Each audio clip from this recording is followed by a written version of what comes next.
بسم الله الرحمن الرحيم. الحمد لله رب العالمين والعاقبة للمتقين والصلاة والسلام على سيد الأنبياء والمرسلين سيدنا ومولانا محمد وآله وأصحابه أجمعين. أما بعد فأعوذ بالله من الشيطان الرجيم. بسم الله الرحمن الرحيم. يا أيها الذين آمنوا كتب عليكم الصيام كما كتب على الذين من قبلكم لعلكم تتقون. وقال تبارك وتعالى: شهر رمضان الذي أنزل فيه القرآن هدى للناس وبينات من الهدى والفرقان. صدق الله العلي العظيم. وقال النبي صلى الله عليه وسلم: من صام رمضان إيمانا واحتسابا غفر له ما تقدم من ذنبه.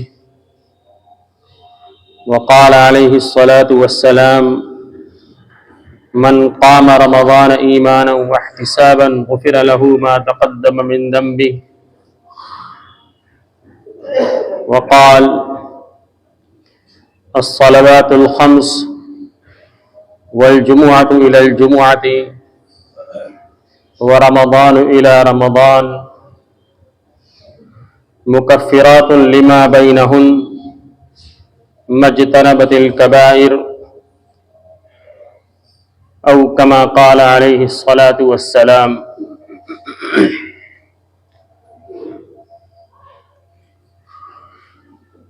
میرے محترم بھائیوں، دوستوں، بزرگوں،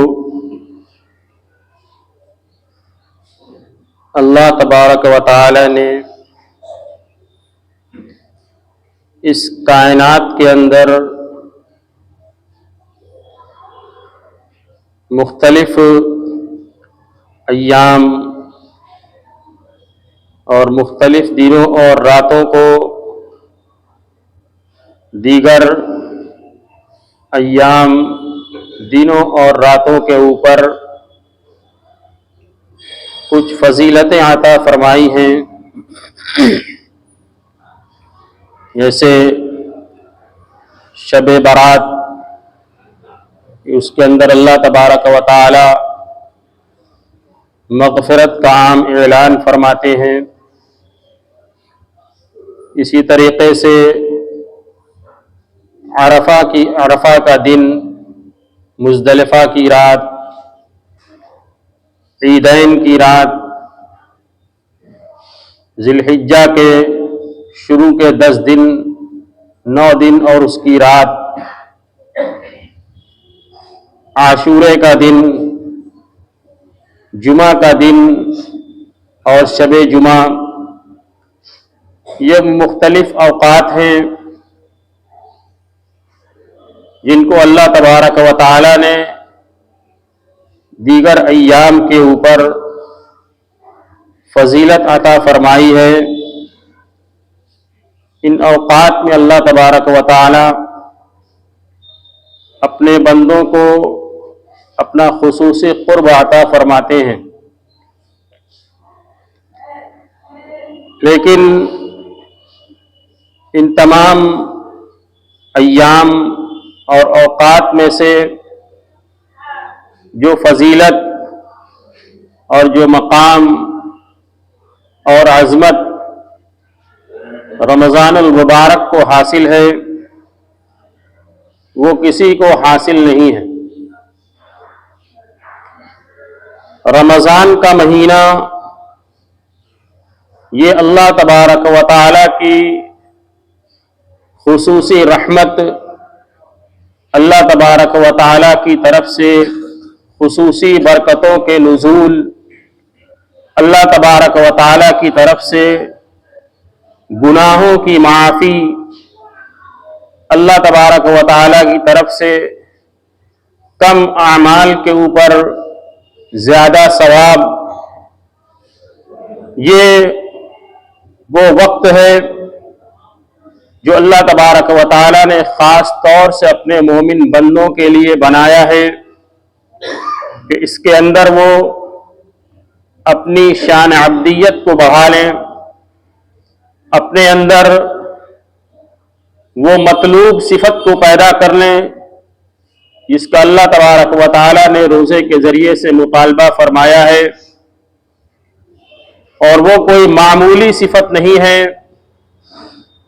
یہ وہ صفت ہے کہ انسان نے اگر اس صفت کو حاصل کر لیا تو وہ انسانیت کی معراج کو حاصل کر لے گا، وہ بلندی کے درجات کو چڑھتا چلا جائے گا، گناہوں سے بچنا اس کے لیے آسان ہو جائے گا، نیکیوں کے اوپر کاربند ہونا اس کی عادت اور اس کی فطرت ثانیہ بن جائے گی، اور وہ صفت ہے لعلکم تتقون کہ روزے کے ذریعے سے اللہ تبارک و تعالی تقوی پیدا کرنا چاہتے ہیں۔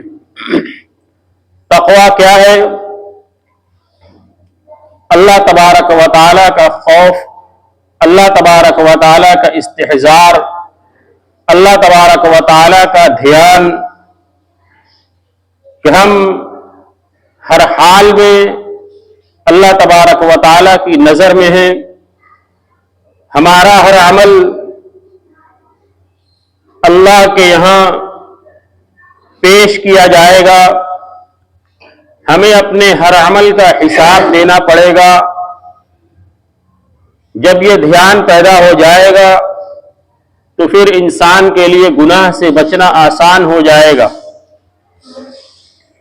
یہ روزے کے ذریعے سے یہ صفت پیدا کرنا مقصد ہے، اور وہ صفت کیسے پیدا ہوگی؟ وہ صفت اس طریقے سے پیدا ہوگی جب روزے کو روزے کے طریقے سے رکھا جائے گا، روزے کے اندر اس کے آداب کی رعایت کی جائے گی، گناہوں سے اپنے روزے کو محفوظ رکھا جائے گا، اور اللہ تبارک و تعالی نے روزے کے وقت انسان کے اندر جو جذبات پیدا فرما دیے ہوتے ہیں ان جذبات کو قوی سے قوی تر کرنا ہوگا۔ وہ جذبات کیا ہوتے ہیں؟ جب انسان روزہ رکھتا ہے، آپ حضرات کو معلوم ہے کہ روزہ رکھتا ہے تو اس میں کیا عمل کرنا ہوتا ہے؟ صبح صادق سے لے کر غروب آفتاب تک کھانے پینے سے رکنا اور اپنی نفسانی خواہش کو جائز طریقے سے پورا کرنا، ان چیزوں سے رکنے کا نام روزہ ہے۔ جو چیزیں اس کے لیے حلال تھی کھانے کے اعتبار سے، پینے کے اعتبار سے، ان سے اپنے آپ کو روکنا، انسان کا اپنے آپ کو بھوکا رکھنا، اس سے ہر انسان روزے کے دن میں بچتا ہے۔ اللہ تبارک و تعالی خاص طور سے وہ صفت اس کے اندر پیدا فرما دیتے ہیں۔ ایک آدمی جو روزہ رکھتا ہے اس کو بھوک ستائے، پیاس ستائے، کھانے کا سامان اس کے پاس موجود ہو، پینے کی چیز اس کے پاس موجود ہو، بھوک بھی ہے، پیاس بھی ہے، اسی طریقے سے کھانے کا موقع بھی ہے، کوئی دیکھنے والا نہیں ہے، کسی کی نگاہ نہیں پڑ رہی ہے، سارا موقع میسر ہوتا ہے، لیکن ایک مسلمان ان سارے مواقع کے باوجود اس کے اندر کی طاقت اس کو اس بات کے اوپر مجبور کرتی ہے کہ تنہائی کے اندر بھی وہ اپنے روزے کو خراب نہیں کرتا، وہ نہیں کھاتا ہے، وہ نہیں پیتا ہے، حالانکہ کوئی رکاوٹ بظاہر اس کے سامنے موجود نہیں ہے۔ وہ کون سی طاقت اس کو روک رہی ہے؟ کہ روزہ اس نے اللہ کا حکم سمجھ کر رکھا ہے، اور اللہ تبارک و تعالی اس کے روزے کے ٹوٹنے یا ہونے کے اوپر باخبر ہے، وہ جاننے والے ہیں، تو ساری رکاوٹوں کے باوجود وہ اپنے روزے کی حفاظت کرتا ہے۔ حلال کھانا موجود ہے، حلال پینا موجود ہے، لیکن اس کے باوجود اللہ کا حکم سمجھ کر نہ وہ کھا رہا ہے نہ وہ پی رہا ہے، یعنی اللہ تبارک و تعالیٰ کا حکم اپنی زندگی کے اندر زندہ کر رہا ہے۔ اپنے جذبات کو پروان چڑھا رہے. یہ جو جذبات ہے کہ اللہ تبارک و تعالیٰ کا حکم ہے, اس حکم کی بنیاد پر وہ کھانے پینے سے اپنے آپ کو روک رہا ہے, موقع میسر ہونے کے باوجود. اسی جذبے کو سال کے دیگر 11 مہینے کے اندر اس کو باقی رکھنا ہے کہ کوئی بھی گناہ کا کام اس کے سامنے آئے تو اس کے اندر کا جذبہ اس کو اس بات کے اوپر مجبور کرے کہ اللہ تبارک و تعالیٰ دیکھنے والے ہیں, اللہ تبارک و تعالیٰ دیکھ رہے. کوئی دنیا کا انسان, کوئی دنیا کی نگاہ اس کو دیکھے چاہے نہ دیکھے, چاہے وہ کتنے بند کمروں کے اندر ہو, کتنے پردوں کے پیچھے ہو, کسی کو کانوں کان خبر نہ ہو, لیکن اللہ تبارک و تعالیٰ ہر جگہ دیکھنے والے, ہر جگہ سننے والے ہیں. اللہ کی نظر سے انسان کہیں نہیں چھپ سکتا. تو جیسے روزے کی حفاظت کرتا ہے, ویسے ہی سال کے 11 مہینے کے اندر اپنے آپ کو گناہوں سے بچائے, اس جذبے کے ساتھ کہ اللہ تبارک و تعالیٰ ہمیں دیکھ رہے ہیں, میں اللہ تبارک و تعالیٰ کی نگاہ کے اندر میرا کوئی عمل اس سے چھپا ہوا نہیں ہے. یہ صفت روزے کے ذریعے سے پیدا ہوگی اور اسی کا مطالبہ کیا گیا ہے. سال کا 11 مہینہ انسان اپنی مشغولی کے اندر گزارتا, اپنی روزی روٹی کی فکر کے اندر گزارتا ہے. 11 مہینے انسان روزی روٹی کے پیچھے لگا ہوا ہے, اس کا عبادت کے اندر کتنا وقت گزرتا ہے. اگر آدمی نماز کا پابند بھی ہے تو 5 وقت کی نماز سنن قبلیہ اور بعدیہ کو لے کر زیادہ سے زیادہ مشکل 1.5 سے 2 گھنٹہ اس کے اندر لگے گا. بہت اطمینان سے پڑھنے والا آدمی ہو تو اس کے علاوہ کچھ تلاوتیں کر لے گا. 2-2.5 گھنٹہ 24 گھنٹے میں سے یہ اس کا عبادت کے اندر لگ رہا ہے, باقی 21-22 گھنٹہ اس کا اپنی جسمانی ضرورتوں کے لیے ہے.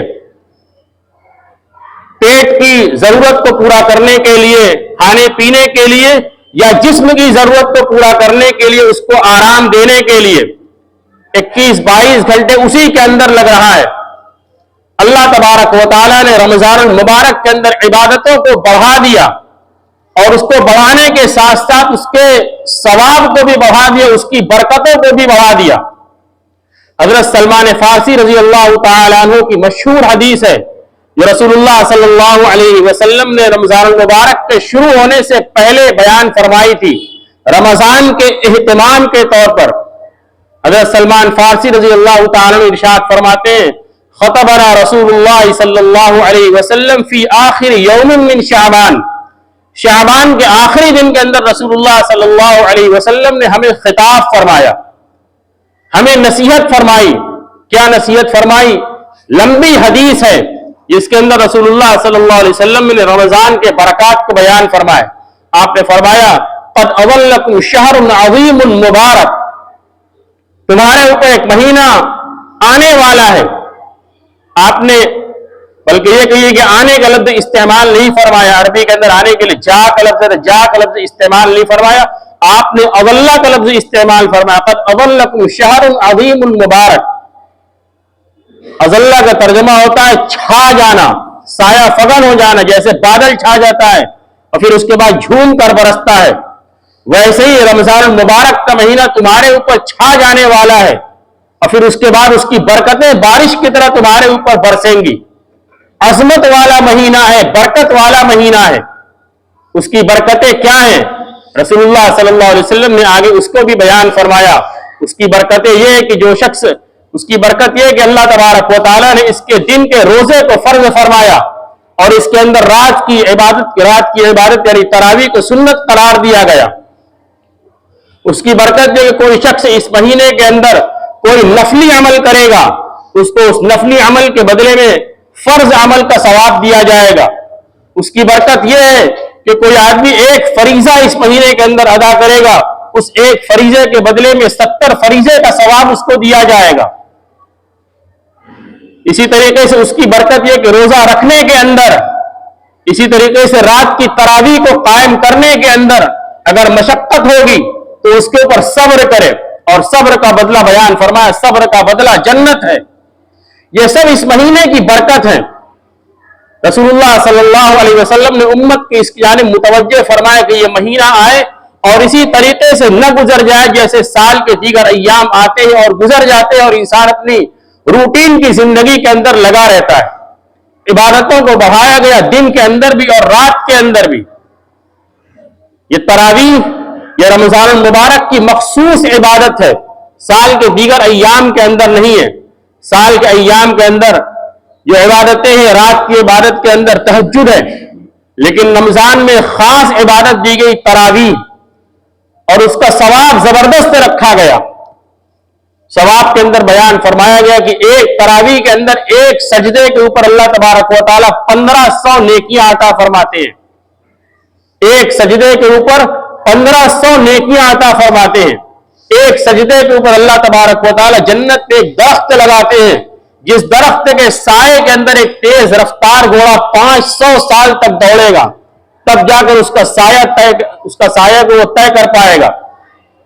یہ اللہ تبارک و تعالیٰ نے رمضان کی فضیلت عطا فرمائی ہے اور دن کا روزہ، لہذا اس روزے کے اہتمام اور تراویح کے قیام کے لیے اپنے آپ کو تیار کرنا ہے، اور باقی اوقات کے اندر اپنے نظام کو اس طریقے سے بنانا ہے کہ اپنا زیادہ سے زیادہ وقت عبادتوں کے اندر گزرے۔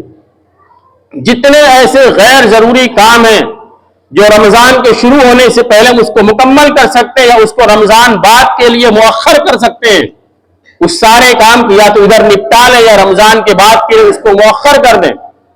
غیر ضروری ملاقاتوں سے اپنے آپ کو بچائیں۔ یہ ملاقاتیں اور دوستی یاری، میرے بھائیوں دوستوں بزرگوں، مجھے کہنے میں کوئی تردد نہیں ہے کہ ہمارے یہاں کی جو مجلس بازی ہے اور دوستوں کی جو بیٹھک ہے، اس کے اندر کیا کچھ ہوتا ہے الا ماشاء اللہ۔ اکثروں کے اندر جو ہوتا ہے وہ یہی کہ ایران توران کی باتیں ہوتی ہیں، دوسروں کی غیبتیں ہوتی ہیں، برائیاں ہوتی ہیں۔ اس کے اندر انسان گناہوں کا ارتکاب کرتا ہے، ہنسی مذاق کے طور پر، اپنے ذہن کو درست کرنے کے طور پر، غم کو دور کرنے کے طور پر۔ اس مہینے کے اندر اپنے آپ کو اس سے بچا لیں، اپنے نام اعمال کی حفاظت کر لیں کہ ہم جو عمل کر رہے ہیں وہ عمل ہمارے نام اعمال کے اندر محفوظ ہو جائے، وہ صفت ہمارے اندر پیدا ہو جائے۔ رسول اللہ صلی اللہ علیہ وسلم نے ایک حدیث کے اندر بیان فرمایا کہ جو شخص اپنے روزے کی غیبت سے اور جھوٹ سے حفاظت نہیں کر سکتا، وہ روزہ اس کا بھوکا پیاسا رہنا اللہ تبارک و تعالیٰ کو اس کی کوئی ضرورت نہیں ہے۔ میرے بھائیوں دوستوں بزرگوں، اللہ تبارک و تعالیٰ کا عظیم تحفہ ہے، اس کا زبردست مہمان ہے۔ آپ حضرات سب کاروبار کرنے والے، تجارت کرنے والے ہیں۔